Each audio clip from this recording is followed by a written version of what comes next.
Good morning and welcome to worship with the Unitarian Universalist Church of Ventura.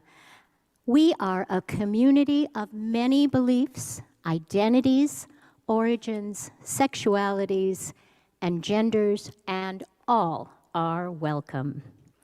We come together to keep love at the center of our worship and our lives. No matter who you are or how you are joining us today, via the wonders of technology or here in person, we are so glad you are here. I am Worship Associate Sue Brinkmeyer, and with our minister, Reverend Dana Worsnop, away from the pulpit today, I will be joined in facilitating today's service by members of a fairly new group here at the church, People of Color. They include Amy Cherot, who just rang our gong. I don't know where she is, but Amy. And I also want to thank, for joining in this service, Yukio Okano, Irma Sixbey, Grace Wynn, Ray Vargas, Victor Solis, Sylvia Hutchins, and Amada Perez. They are all helping with the service today. And we are especially pleased to welcome our guest speaker this morning, Chumash Elder Alan Salazar. We'll do a formal introduction a bit later. Yes, welcome. Welcome indeed. Yes, yes, yes. We thank, as always, those of you sitting in this section for wearing masks, as that makes those who feel more comfortable worshiping among others who are masked feel welcome here in our sanctuary. Of course, after the service, you are all invited to stay for coffee, bagels, conversation, and we encourage you to stop by the connecting table to pick up a form to donate events or physical items for our annual church auction, which will run from October 5 to October 20 this year. Begin getting those items in, please. You can also look for the UU the Vote table in the community hall and join others who will be sitting writing letters today, just those who wish to, and you can pick up copies to take home. Details of this and other current events are in our email bulletin, UUCV, this week.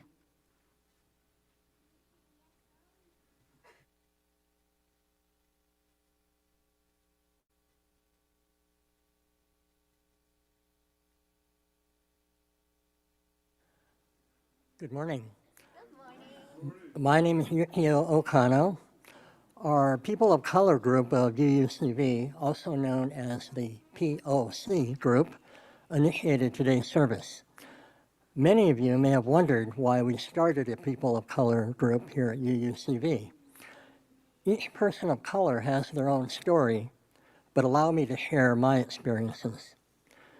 Growing up in Denver, Colorado in the 1950s, yes, I'm that old, I remember being asked, "Where are you from? What kind of name is that?" That's pretty benign. Worse, I recall being called a chink and a chap. World War II had ended less than a decade earlier, and there was still animosity toward Japanese Americans. I was born in Denver because my parents and older siblings were sent from LA to a relocation camp in Colorado during World War II. The family moved to Denver after the war. There were very few Japanese Americans in my neighborhood, so I knew I stood out and that people saw me as being different. It was not always a comfortable feeling.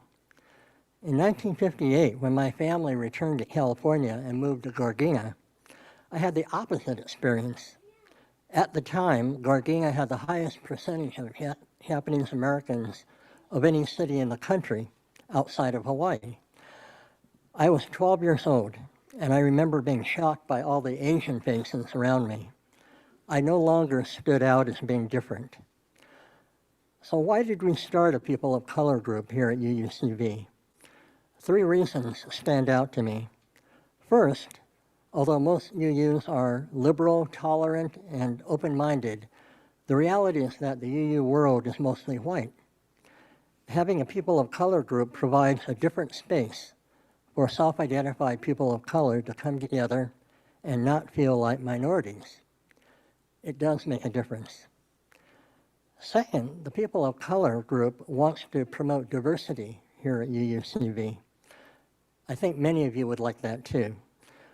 The more visible people of color are here at UUCV, the more likely we will attract other people of color to join us.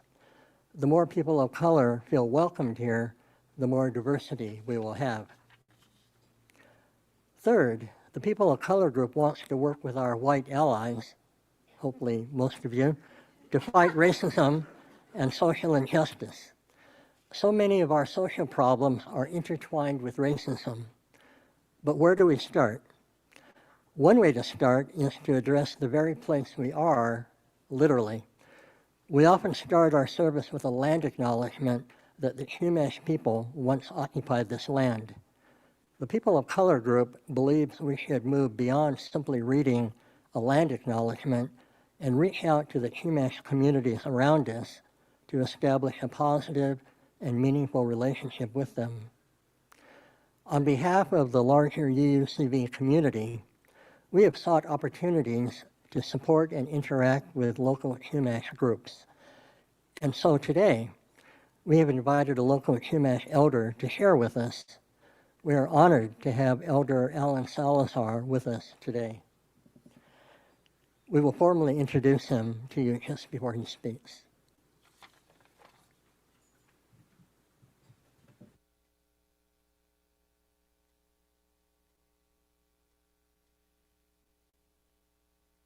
Grateful to you, Alan, for being here with us. And now, in your presence, I want to share words we say at the beginning of each meeting of our People of Color group.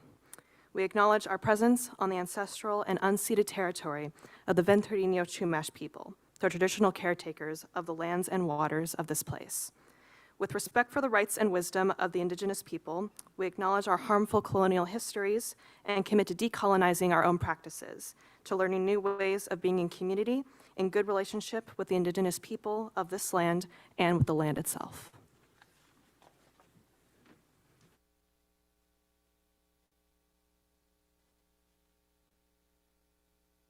Now, as we enter sacred space together, Let us pause and think about the many ways we are connected.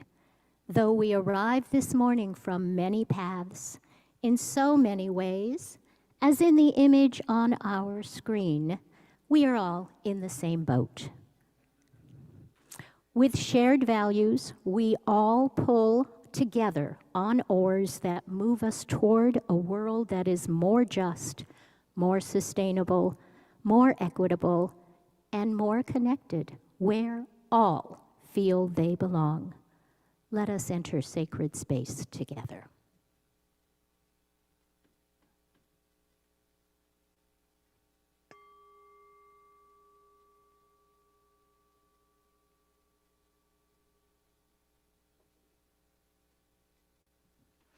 We invite all of you at home to light a candle or a chalice as Irma Sixbey lights the chalice of our free faith.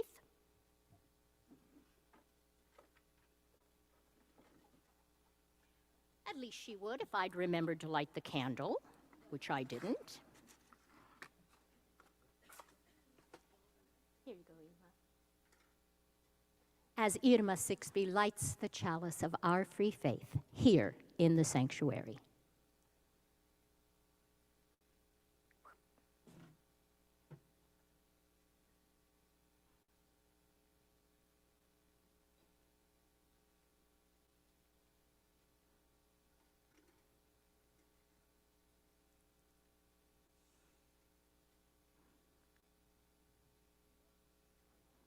And there we go, burning bright.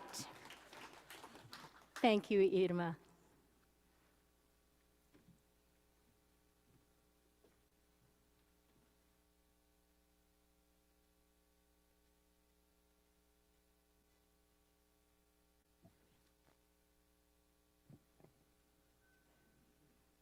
Our call to worship this morning is a reading in two voices from Kenneth L. Patton. This house is for the ingathering of nature and human nature. It is a house of friendships, a haven in trouble, an open room for the encouragement of our struggle. It is a house of freedom, guarding the dignity and worth of every person. It offers a platform for the free voice, for declaring, both in times of security and danger, the full and undivided conflict of opinion. It is a house of truth-seeking, where scientists can encourage devotion to their quest, where mystics can abide in a community of searchers. It is a house of art, adorning its celebrations with melodies and handiworks. It is a house of prophecy, outrunning times past and times present in visions of growth and progress. This house is a cradle for our dreams, the workshop of our common endeavor. Come, let us worship together.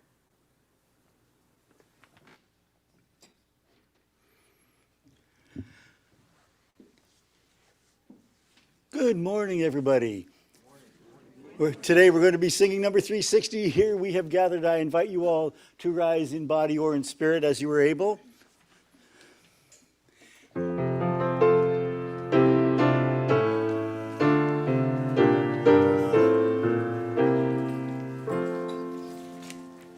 Here we have gathered side by side, circle of kinship, come and step inside. May all who seek here find a kindly word. May all who speak here feel they have been heard. Sing now together this our heart's own song. Here we have gathered, called to celebrate days of a lifetime, matters small and great. We of all ages, women, children,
to introduce and welcome our guest speaker, Mr. Alan Salazar. Alan traces his family ancestry to the Chumash village of Ta'apu, now known as Simi Valley, and the Tataviam village of Shagwayanga near Castaic. Both communities have survived centuries of occupation and injustices to erase their language, religion, and society. Alan takes pride in his First Nations native heritage and devotes much of his time in service to his people. Alan's indigenous name is Pushuk Yaiyak, which means fast runner. He is a traditional storyteller, educator, spiritual advisor, and traditional paddler and builder of Chumash tomos, also known as canoes. Alan is the author of 4 Native American storybooks and a prominent and respected leader of indigenous people of Ventura County who regard these lands as sacred. Alan will lead us in our time for the child in each of us and share a story from his newest book, Chumash Creation Stories. We now call the children forward and invite all who are young or young at heart to come forward and sit here on the rug to listen.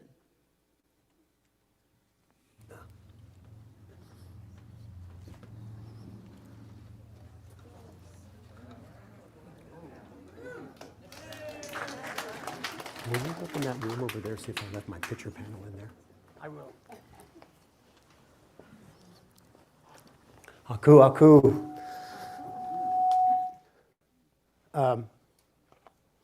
I'm going to share a story that I tell quite often. It's one of my favorite stories because it explains kind of how the Chumash view the world. And I usually start my storytelling by saying no spitting, no biting. The kids know that. That's for you adults that don't get out very often. And let me clarify on my tribal name, Puchuk Yayak, fast runner. I stopped racing kids because the last time I raced a group of kids, I beat them so bad they wanted to charge me with child abuse. So I'll only race other 70-year-olds. So if there are any 70-year-olds, we can go out in the parking lot, 50 yards, and we can find out who's the fastest. Trust me, it's going to be me. The Chumash people, we believe that there's 3 levels to the world. There's the upper world, the middle world where we are at right now, and then the underworld. In the upper world, that's where the sky people live. The sky people live on the wings of the golden eagle, slow, and the sky people are the sky coyote, the sun, the moon, morning star, and the sky snake, what we now call the Milky Way. The middle world is like a big island held up by 2 giant serpents or snakes. When they get restless and move around and reposition themselves, that's what causes the earthquakes. They've been moving around a lot lately. And then there's the underworld where there's supernatural scary things, what we call the boogeyman, and the supernatural Nunasashas come out at night after the sun sets, and they can leave the underworld and come into the middle world. We tell our kids that they're very scary. One is a giant man, 70 feet tall. He's so big that just when he takes a deep breath, he can swallow boulders and trees and all of us. So it's important to get home before it gets dark. And let me clarify that. 500 years ago, if this was our village, this would be about the size of a village. This would be the size of Shishalope, Ventura. We would have been outnumbered by bears, mountain lions, and wolves. So it's important for all of our tribal members, especially our children, to get home before it got dark so they'd be safe. Long ago, thousands and thousands of years ago, there were no people in the middle world. It was the sky people, sky coyote, sky eagle, the sky snake, the sun, the moon, and morning star, that had a great meeting to decide what the Chumash people would look like.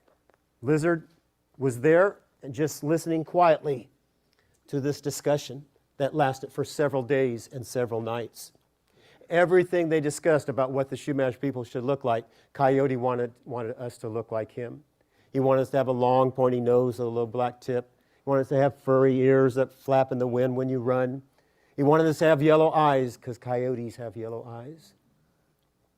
Sky Eagle, Slow, talked him out of all those things, thinking the Chumash people would look silly with furry ears and a pointy nose and yellow eyes. I think it would have been pretty cool if he would have had a tail, though, but, you know. So after several days and several nights, they pretty much decided that this is what we would look like. But they had one final thing to discuss, and that was hands. And Coyote jumped up and he held his paws up. He goes, the Chumash people should at least have one thing like me. They should have paws as hands. Well, they were so tired of arguing with Coyote, they said, okay, we'll let you have that one thing. The Chumash people have paws as hands. Now in the upper world, there's a special stone. It's a perfect circle, perfectly smooth and flat. What's special and unique about this stone is if you leave a paw print in it, a handprint in it, a footprint in it, it will stay there forever and never go away. So they told Sky Coyote, put your paw print in the sacred stone, but when you do, that paw print will be there forever. Forever, the Chumash people will have paws as hands. Well, Coyote was very proud that the Chumash people were going to have at least one thing like him, paws as hands. And he was bringing his paw down very slowly as the other Sky people were gathered around, waiting for him just to put that paw print so they can go on about their other jobs and duties. And just before he's about to put that paw print in that stone, he forgot about the lizard who sat quietly. And the lizard ran between Coyote's legs and ran and put his handprint in that stone. When the Sky people looked at the handprint of the lizard, they liked that much better. And the Chumash people say, that's how we got hands like lizard instead of paws like coyote. I like that story because it talks about the three levels of the world, the Nunasashas. I think the Nunasashas are still there, the giant man. There's an old man with a basket of hot boiling oil.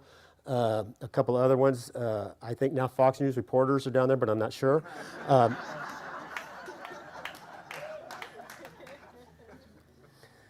But besides explaining how we view the universe, one of the important lessons of that story is a creature as small as a lizard, even a little one that big, if you notice it as it goes scurrying by, it has hands with 5 fingers. We have something in common with a small little creature if we take the time to look and listen.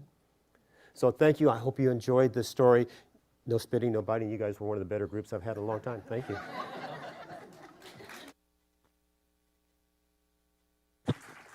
Thank you so much, Alan, and thank you, children. Let us please all rise, face the center aisle, form a bridge of love to sing these gorgeous little angels out to their RE lessons for the day.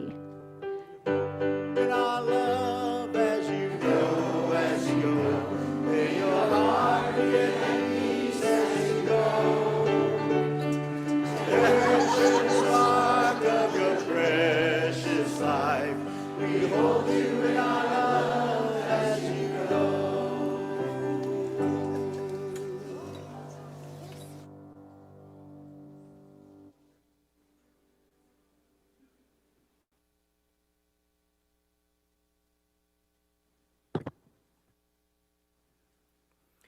Each Sunday, this congregation strengthens our connections with one another and the world outside our doors by collecting funds to support an organization that helps folks here in our own church or those in need outside our church walls. Those at home can give through the link posted on the chat or by texting to the number on the screen. And folks here in the sanctuary can also text to give or drop cash or a check in the box at the back of the sanctuary after the service. Our offering today goes to Food and Water Watch to assist and fight for sustainable food, clean water, and a livable climate for all of us. For many families across the country, water is dangerously contaminated, inaccessible, or unaffordable. Unfortunately, this failure is disparately harming majority Black, brown, and minority low-income communities. The water crisis in Flint, Michigan, 10 years ago, is a prime example. Local Flint water activist Melissa May says, "We worked to get a petition out through Food and Water Watch to get us off the Flint River water. We were trying to get back on the Detroit water system, which we finally did. However, by that time, it was too late. When the federal state of emergency was declared, the world found out that the people of Flint aren't just a bunch of crazy black folks wanting something for free. We're still fighting today. Because the water was so corrosive, the interior plumbing in our homes is crumbling. We're still having to buy people bottled water because we're still having mains break. We don't want more communities to suffer like us, so we continue to fight.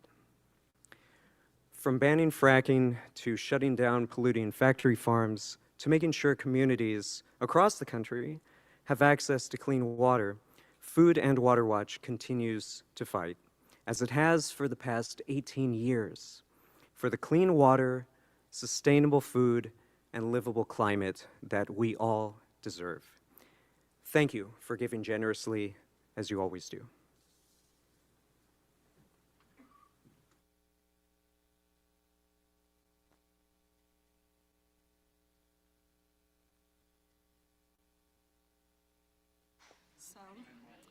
So this song, whether familiar or new to some, touches on a lot of experiences that people of color, both in this group and out of it, might have experienced in their own lives or will experience.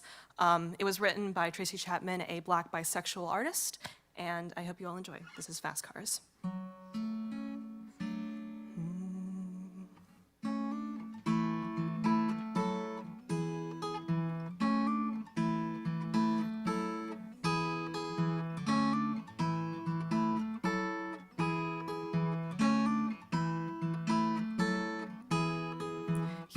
Fast car, I want a ticket to anywhere. Maybe we make a deal.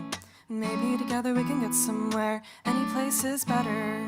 Start from zero, got nothing to lose. Maybe we'll make something. Me and myself, I got nothing to prove.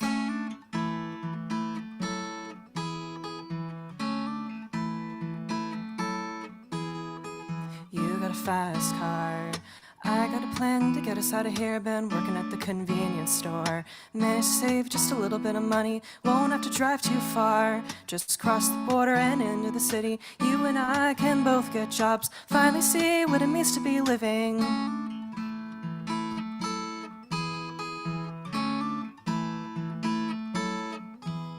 See, my old man's got a problem. He lives with a bottle, that's the way it is. He said his body's too old for working. His body's too young to look like his. My mama went off and left him. She wanted more from life than he could give. I said, somebody's gotta take care of him. So I quit school and that's what I did.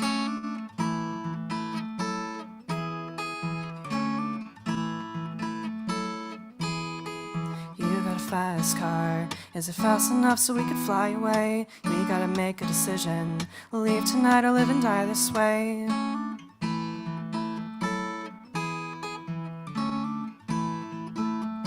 So remember when we were driving in your car, speed so fast, felt like I was drunk.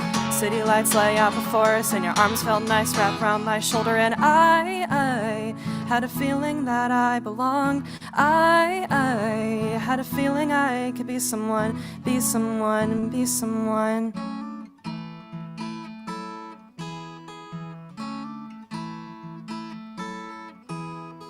You got a fast car, we go cruising, entertain ourselves. You still ain't got a job, and I work in the market as a checkout girl. I know things will get better. You'll find work and I'll get promoted, and we'll move out of the shelter, buy a bigger house and live in the suburbs.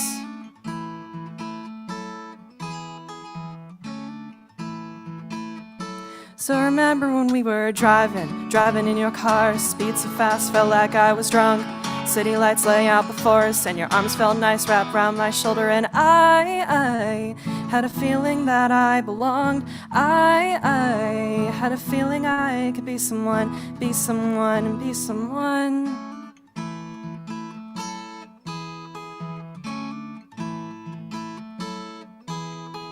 You got a fast car, I got a job that pays all our bills. You stay out drinking late at the bar, see more of your friends than you do of your kids. I always hope for the better, thought maybe together you and me would find it. I got no plans, ain't going nowhere, so take your fast car and keep on driving.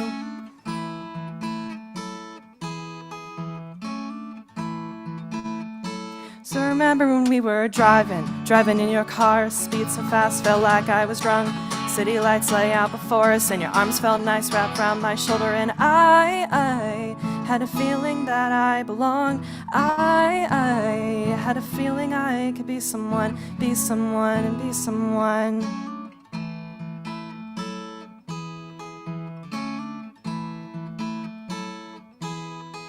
You got a fast car, buzz it fast enough so we could fly away. You gotta make a decision, leave tonight or live and die this way.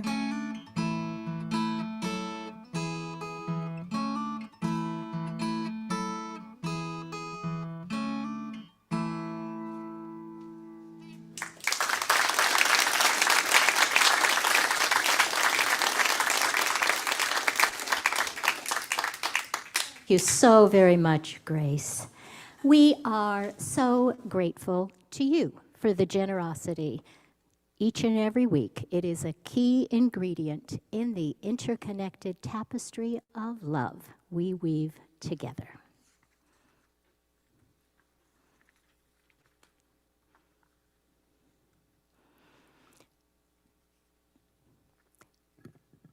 When we come together each week, we recognize our very human connections in this church community by sharing with one another the great joys and sorrows that grace our lives. We place a stone in water as each is shared, and the ripples that go out represent the way something that touches the heart of one of us travels throughout the community to touch us all. You can submit a joy or sorrow for sharing via a link on the website, uuventura.org, or a link in our Thursday email bulletin, UUCV This Week. Those shared by 8 o'clock Saturday night will be shared that Sunday. So here are the joys and sorrows that were shared this week. I invite you now to speak into the gathered community or write in the Zoom chat the names of those you wish to celebrate, memorialize, or bring into the loving embrace of this open-hearted community.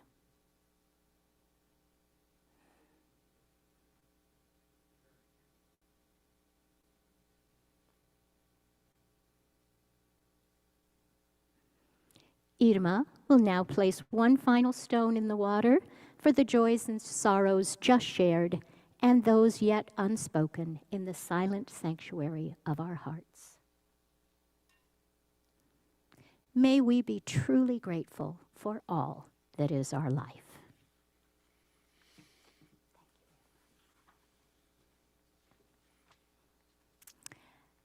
I'm going to invite you to join in our meditative hymn this morning, hymn number 1037. We begin in love. We begin again in love. This is a responsive hymn, so you'll find I will read a line and you will sing the response you see on the screen in just a moment.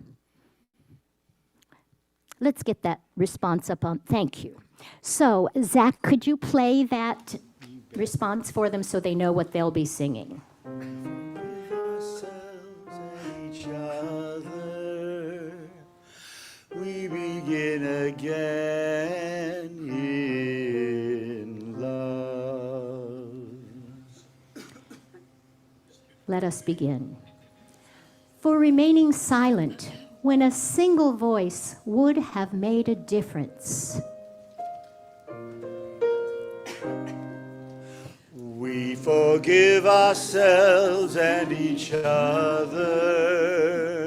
We begin again in love.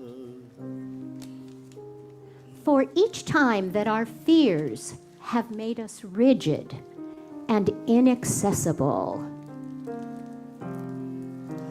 we forgive ourselves and each other.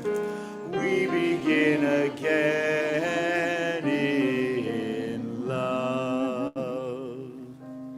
for each time that we have struck out in anger without just cause.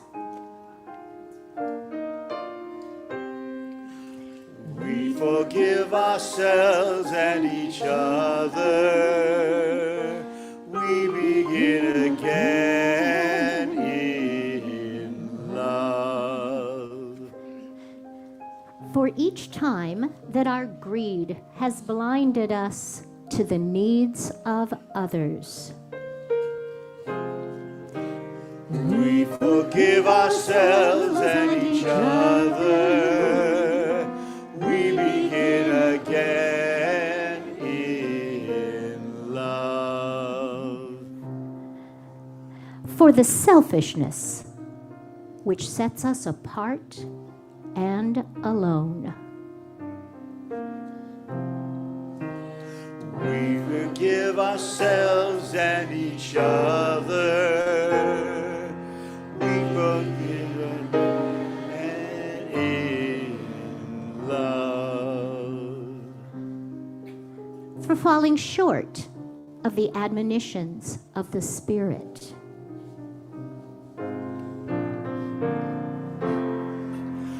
We forgive ourselves and each other. We begin again in love.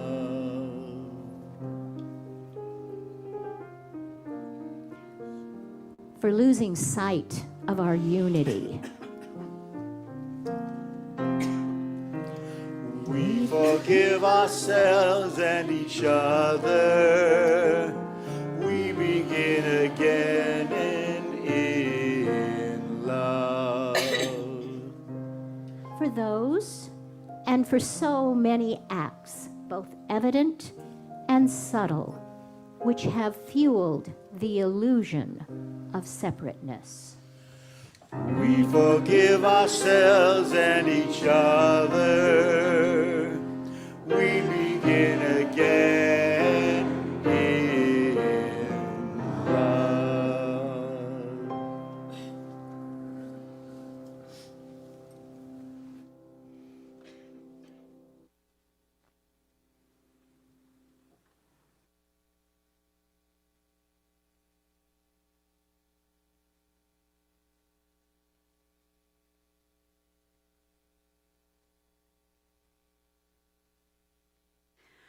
The Chumash have been a maritime culture for thousands of years, with their territory stretching from Malibu to Morro Bay and westward to the sandstone cliffs of the Channel Islands. To navigate the treacherous currents of the channel for fishing and trading, they built strong tomals or canoes. But over centuries of European colonization, the craft of tomal building was nearly lost.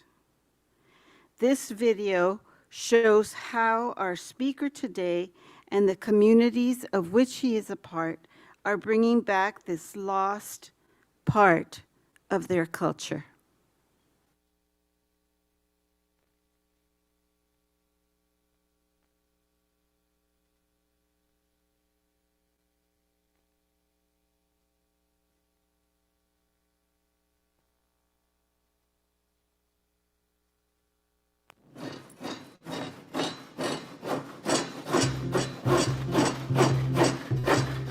I tried basket weaving.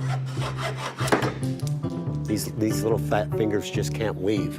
A little thicker. Language, to learn any of the Chumash dialects, that's extremely difficult. Building things, that's what I can do. It was just my way of being able to connect in an intimate way with my Chumash culture. A little bit more off of this. My Chumash ancestors were descended by hand. This is much easier, faster than the shark skin. I've been a Native American activist all my life. This is the paddle I'm replacing. This paddle will look like that in about 10 years. We made it in 1997 when we also built Eliwayun, which is swordfish, the first working Chumash Tomol plank canoe in modern times. Archaeologists say that we've been building plank canoes for around 3,000 to 4,000 years. Down the coast of California, to the Chumash people that lived on the islands, being in our canoes was and is a large part of our culture. Anyone that's been on this channel knows how dangerous it is. It's approximately 20 miles conditions can change within minutes. The very first crossing, my Chumash DNA was asleep, getting on the water in the open ocean in a 24-foot Jamal. That DNA kicked in. On September 8, 2001, the Tomol El Yeun, a traditional Chumash plank canoe, was launched from Channel Islands Harbor by the Chumash Maritime Association. Alan, seat 1. Bert's gonna go 2. Paddlers, get ready. It was the first time since 1834 that Chumash people had returned as a community to their island homeland. There were times when we were in perfect unison, everyone following the stroke of the lead paddler, and the paddles hitting the water at the same time, coming out and going back in the water at the same time. That feeling of teamwork and unity. Most of the families had never been to their island homeland, but a village was born again on Limu. When El Yeun and the paddlers rounded the bend of Scorpion Cove and raised their paddles in salutation, it was a true homecoming.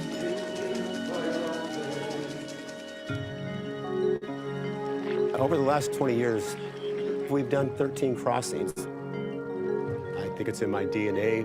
It's something that instantly felt natural to me.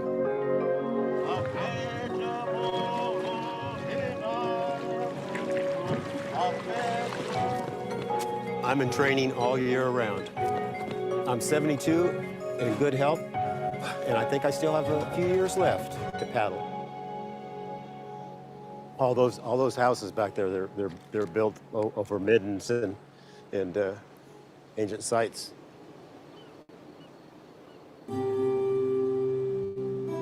Right now, we're on unceded land of the Ventureño Chumash. We never signed a treaty with the U.S. government. We never sold the land. It was stolen from us. My grandparents and great-grandparents and great-great-grandparents were enslaved at the missions. We were forced to stop speaking our language. We were forced to stop acknowledging our tribal culture, and we were forced to live a European culture. For at least 3 or 4 generations, our cultures were almost lost. I realized fairly early on, in order for me to survive, if you get obsessed with what's fair or what's unfair, it will eat you up and destroy you. Look at that. The Chumash people that know their culture, they all know about carpinteria and the tar here. This would be enough to glue 2 boards together, probably right here. The Chumash are hunters, gatherers, and business people, and have been for tens of thousands of years. We still are hunters and gatherers. I do most of my hunting and gathering at Vaughn's and Whole Foods now. We have to be able to laugh at certain situations, sometimes even though they're tragic. That's how tribal people have survived the last 500 years. The natural tar asphaltum mixed with the pine pitch to glue this piece of abalone in there. Put a little Chumash bling bling on it. There we go. That looks pretty good. I think that baby's done.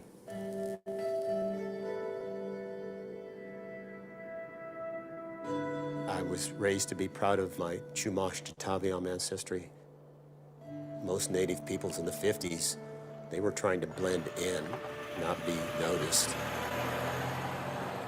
That's me with my dad right there with the mohawk. That was a bold thing to do. It was a very small town. We were one of the few Indian families. Most of the town didn't like my father because of the color of his skin, and he was proud of it, and he wasn't going to hide from anybody. He didn't realize he was a Native American activist, but he was. My hope and dream is that this paddle is used by my grandson, my son, future paddlers. If I could do a little bit to help bring that part of the culture back, I could die a happy man.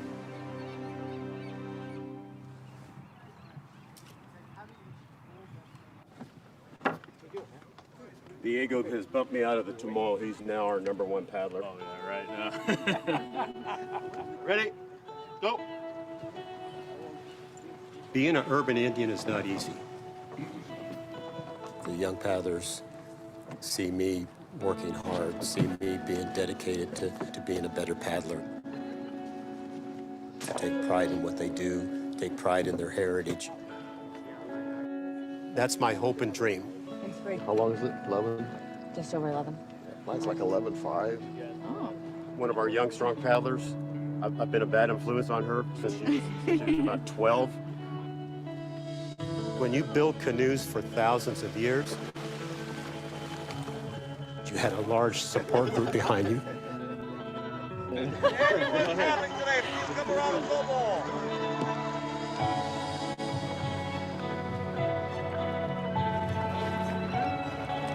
A traditional Chumash tumult. It's like a life preserver thrown to a person that's drowning. It's like an island in the middle of a big ocean.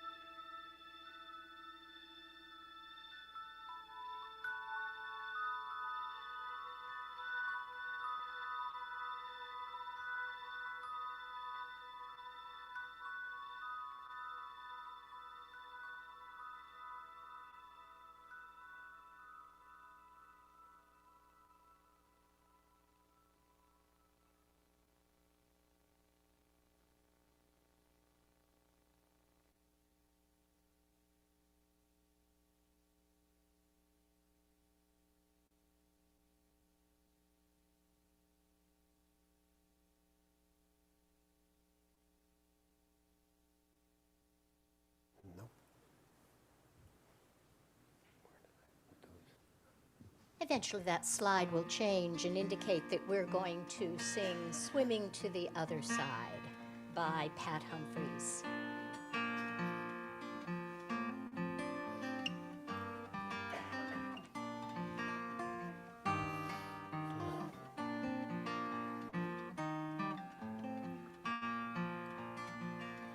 We are living neath the great big dipper. We are washed by the very same rain.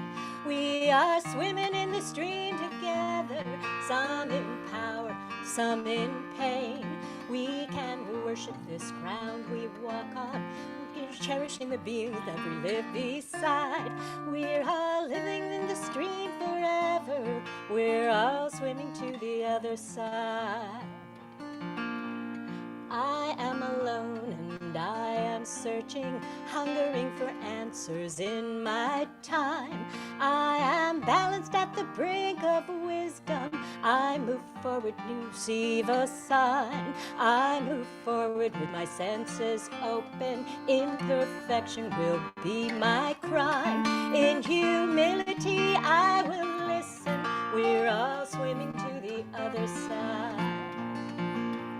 On this journey through thoughts and feelings, finding intuition, my head, my heart, I am gathering the tools together. I'm preparing to do my part.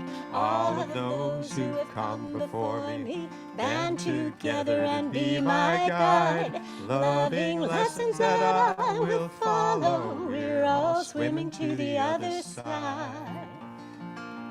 When we get there, we'll discover all of the gifts we've been given to share have been with us since life's beginning, and we never noticed they were there. We can balance at the brink of wisdom, never recognizing that we've arrived. Loving spirits will live together. We're all swimming to the other side. We are living neath the great big dipper. We are washed by the very same rain. We are swimming in the stream together, some in power, some in pain. We can worship this ground we walk on, cherishing the beings that we live beside. Loving spirits will live forever. We're all swimming to the other side. Please sing with us. We are living with the great big dipper. We are washed by the very same rain. We are swimming in the stream together, some in power and some in pain. We can worship this ground we walk on, cherishing the beings that we live beside. Loving spirits will live together. We're all swimming to the other side. Loving spirits will live together. We're all swimming to the other side.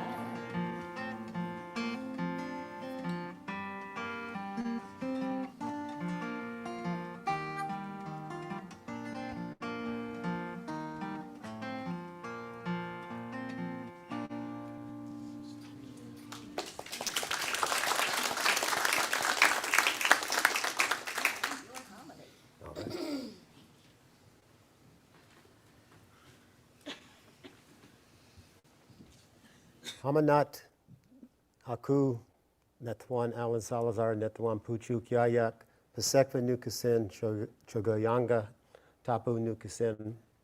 Hello, I'm Alan Salazar, fast runner. I was born in the village of Pasekva, what we now call San Fernando, California. My indigenous side of the family, my father's side of the family, that photo that you saw with the Mohawks, that's where I get my Chumash and Tataviam ancestry. The village of Chicoyanga is in Santa Clarita. As far as I know, the employee parking lot of Magic Mountain is currently built over that village site. Tapo is Tapo Canyon in Simi Valley. So we are Ventureño Chumash and Fernandino Tataviam. On my mother's side, my mom was mostly Portuguese and English. The importance of that picture, and I show it a lot and talk about it a lot, that picture of me when I was 6 years old with a Mohawk haircut, my older brother, who was 10 at the time, and my father, we all got Mohawk haircuts, was taken in Hanford, California. When I was 2, we left San Fernando and moved to Hanford, where my mom is from. Hanford's about 30 miles south of Fresno. It's a small Portuguese dairy farming community. At that time, probably approximately 10,000 people. Any of you that come from a small town know that when you live in a small town, everybody knows you. And my mother and father in the 50s and early 60s were one of the few interracial couples in Hanford, California. And we identified as Indians, and we were one of the few Indian families in Hanford, California, even though there's an Indian reservation about 13, 14 miles away, the Tachi Reservation in Lemoore. So when that picture was taken, I say this all the time, that was the beginning of my activism as a Native American activist. I knew at a very early age when someone was staring at me, and I knew at a very early age when someone was glaring at me. I knew which one of our family members on my mom's side liked us, and I knew which one of our family members on my mom's side hated us. And neither of them told us either one. When I was in the video talking a little bit about the difficulties of learning native languages, Chumash Tataviam, I'm not a linguist, so it's extremely difficult. I tried basket weaving, that's very difficult. And I figured out pretty fast that building big things, ops, traditional houses, tumults, canoes, what was more something that I could do easily. So, but that journey to get to that took several years. And there were many times that I felt overwhelmed. People would ask me questions about the Chumash, about the Tataviam, and sometimes I would know the answer, and sometimes I wouldn't. And I always felt that I should know the answer, and I would research and learn more. So when you're an urban Indian, basically that's what I am. When I talked about I do my hunting and gathering at Vaughn's and Trader Joe's, it's extremely difficult to learn about your culture, and to help preserve your culture as an urban Indian. Let me explain a little bit what that means. At the land acknowledgement that started the service, for me, the most important word in that land acknowledgement was unceded. So my Fernandino Tataviam tribal members, tribal families, my Ventureño Chumash families and tribal members, we never signed a treaty with the U.S. government. We never sold our land. So we believe our land was stolen. As far as I know, every mission, but let's just say almost every mission, gave land to the tribal people that build the mission and were the slave labor workforces. So in the late 1830s, I believe, maybe 1840s, my great-great-great-grandfather, Francisco, was part of a land grant from the San Fernando Mission priest. And the San Fernando Mission Padres gave these three families, these three men, a square league of land. That's 4,400 acres. I can't prove this, but my educated guess is when my ancestors received 4,400 acres and they heard about the Santa Ynez Chumash out in the middle of nowhere, got 99 acres, we said, we did much better than them. In hindsight, they were much better off. They had 99 acres out in the middle of nowhere in the late 1800s, early 1900s. No one knew where Santa Ynez was. It was a very small little ranching community. Whereas 4,400 acres in the San Fernando Valley, even in the 1840s, was extremely valuable land. And the local politicians quickly realized that those three families had no money. Like I said, we were the slave labor workforce at the missions. So they started assessing taxes. And it took less than a year to whereas they were basically evicted off that 4,400 acres. It became the Rancho Encino, and then became the town of Encino, basically where the 405 and the 101 intersect. So simply put, the U.S. government recognizes tribes that were able to keep their land. So when the U.S. government gave most California tribes reservation land, the ones that were given land in undesirable areas like the Mojave Desert, they were able to keep their land. No one wanted it. The tribes in Northern California that were given land in the mountains miles and miles away from San Francisco, miles and miles away from any town, they were able to keep their land because no one wanted it. It was out in the middle of nowhere. So I am a tribal member of the Fernandino Tataviam Band of Mission Indians. We are a federally non-recognized tribe. We do not have any land. The process to try and get federally recognized is so difficult that, don't quote me on this number, but I think it's around 80%, maybe even higher than 80% of fairly non-recognized tribes, when they turn in their petition with all their tribal members' genealogy and say, we're still here, we want to get federally recognized, 80% of them, the petitions are rejected. The Bureau of Indian Affairs is one of the most difficult government agencies that we have. And when we turned on our petition, it was literally thousands and thousands of pages documenting that we're still here, that the families still do tribal ceremonies, that we never left our land, that many of us were still born in our tribal territory, like me, like my brothers and my sisters. And when we first started, we were able to get some grants and some donations from some wealthy people in the San Fernando area, Newhall area. And we had 2 anthropologists and 1 lawyer working on our petition. Because without a lawyer, you're not going to make it. But we're poor people. We're working class people, construction workers. My father was a construction worker. My uncles were construction workers. All of our tribal members are working class people. None of us are wealthy.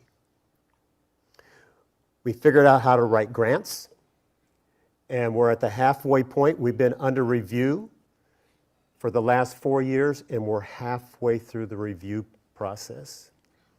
It took us 25 years to get to that point of being on a list, slowly moving up the list.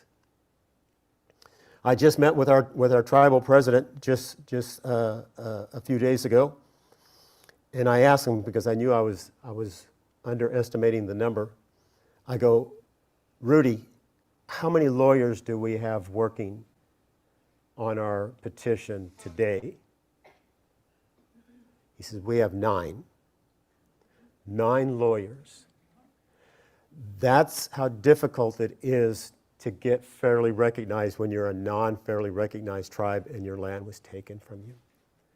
The Barbareño Ventureño Band of Mission Indians, based here in Ventura, are the same. Most of the time, tribal people do this here in California. We butt heads and fight a lot. You know, who is Chumash, who isn't Chumash? Who should be doing the monitoring when they're building homes here in Ventura, in Santa Paula and Fillmore? So whenever they're doing any excavation in sensitive areas, they have to have a native monitor like myself. And we fight over who should be doing that monitoring. If it's around the village of Tapu, I say all the time, my family's from the village of Tapu. We should be monitoring this area. How far is that area? 5 miles from the village of Tapu? 10 miles from the village of Tapu? 15 miles? We do a lot of this. So when Patagonia asked me, what can we do to help the local Chumash community? I said, help us build 2 tumols. We're going to build, and I apologize, it's a small picture, and I'll put it up in the social room there. We're going to build a tumol just like this one down here.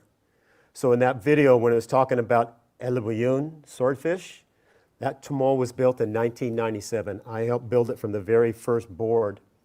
And we're going to build 2 tumols like that one right here in Ventura. The significance of it is one tumol will be for the Barbareño Ventureño Band of Mission Indians, and the other tumol will be for the Fernandino Tataviam Band of Mission Indians. And we are working together. I've been working for the last 6 months helping set up the workshop, building paddles. We're working on putting the jig, the form that we built the tumol around yesterday. And when we finish the first tumol, the Barbareño Ventureño Chumash people will help the Fernandino Tataviam build their tumol. We are doing this. We are collaborating. And it's what tribal people in California used to do for thousands and thousands of years. When I mentioned in my story that we would tell little scary stories to make sure our kids got home before it got dark because it was very dangerous. The Tataviam, I've wondered about this, and I don't know the answer for sure, but I believe my Tataviam ancestors and Tataviam were a very small tribe. We were close to extinction. In 1900, there was less than 50 of us. And our villages used to be 40 to 50 people in the Santa Clarita Valley, coming up to about Piru, going up to Gorman, into the San Fernando Valley. And the Chumash villages were 300, 500. Some of the villages in Santa Barbara, 1,000. How did this small tribe, the Tataviam, survive when their neighbor was 10 times larger than them? They could have come over and wiped us out like that. Our neighbors to the south, the Tongva Gabrielino, were 10 times larger than the Tataviam. How did the Tataviam survive? I believe we survive by forming coalitions and collaborating together, working together to gather, working together to hunt, working together to make trade items, to trade with those tribes that were much larger than us, So they had a need for things that we'd done exceptionally well. Collaboration was the key to survival. Look at where we are at today in America.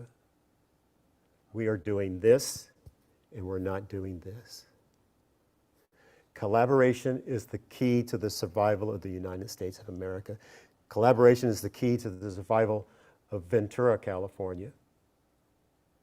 The more we reach out to people that are different than us, the more we reach out to people that have different beliefs to us and find common ground, the more successful we will be, the more happy we will be as a city, the more happy we will be as a county, the more happy we will be as a state, the more happy we will be as a nation, the more happy we will be as a world.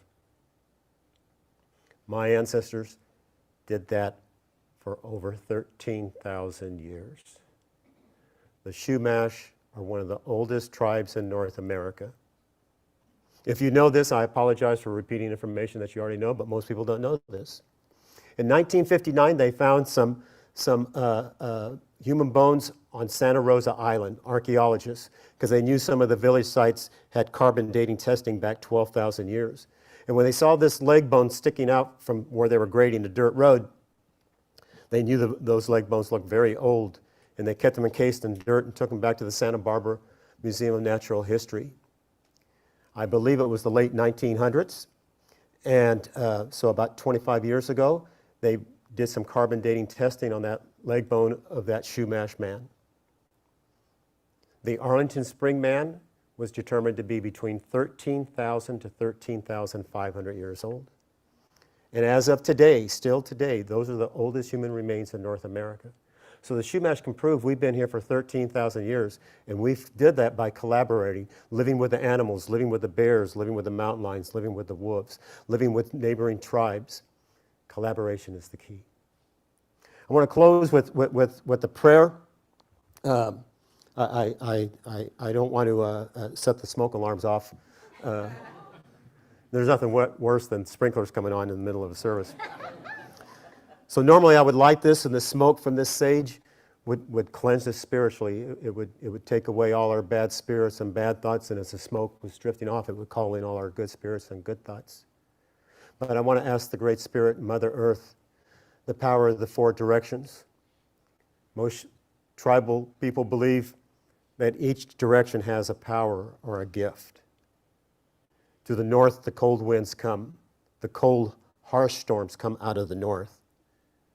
We need those cold, harsh, wet storms to make us tough, to help us survive those harsh, difficult times in our life. In the east, the sun rises every day, signifying the beginning of a new day, the beginning of a new phase of our life, the beginning of a new relationship, the beginning of a new journey. The south, as we know, that's where those warm winds come. We call them the Santa Anas now. To the Chumash people, they were just the winds of the south. Those warm winds that we need to make our hearts a little softer, a little more tender, a little more kind, so we're a little kinder, a little more understanding. The south is very important. And then to the west, where the sun sets every day, signifying just the end of a day, the end of a phase of our life, the end of a life. So I acknowledge those four directions. I ask all of our ancestors to guide us and bless us today, to get us home safely, that we have good health and successes in our lives.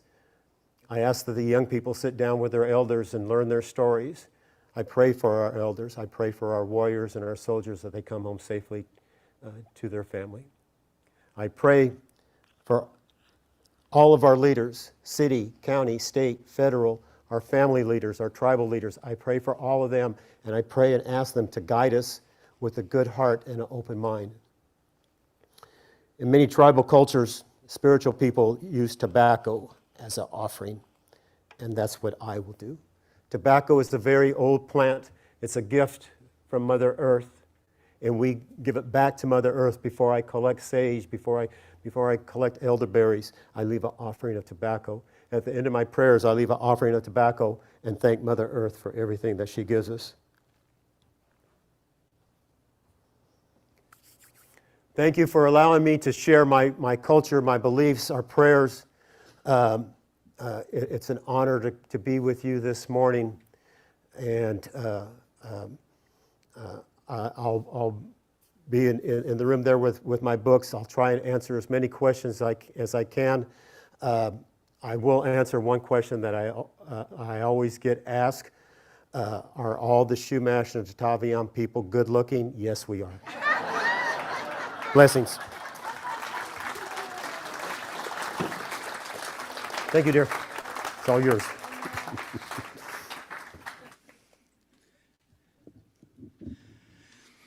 I invite you all again to rise in body or in spirit as we sing our closing hymn, number 318, We Would Be One.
Me in reading the words on our screen as we prepare to extinguish our chalice. We extinguish this flame, but not the light of truth, the warmth of community, or the fire of commitment. Those we carry into our lives until we are together again.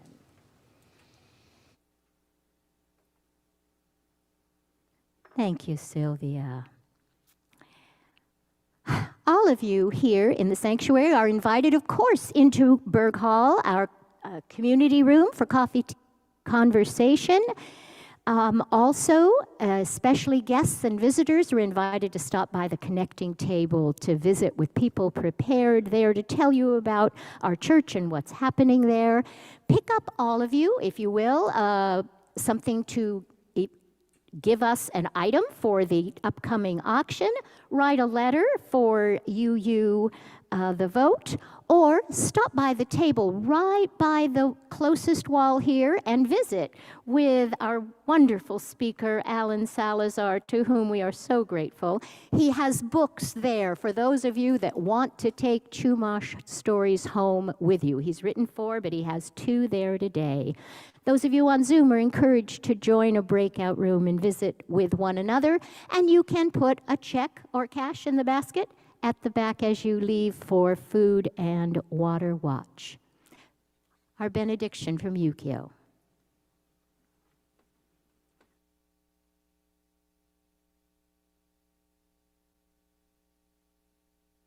So before I share the benediction, I want to thank all the wonderful people who made the service possible, and want to especially thank Elder Alan Salazar.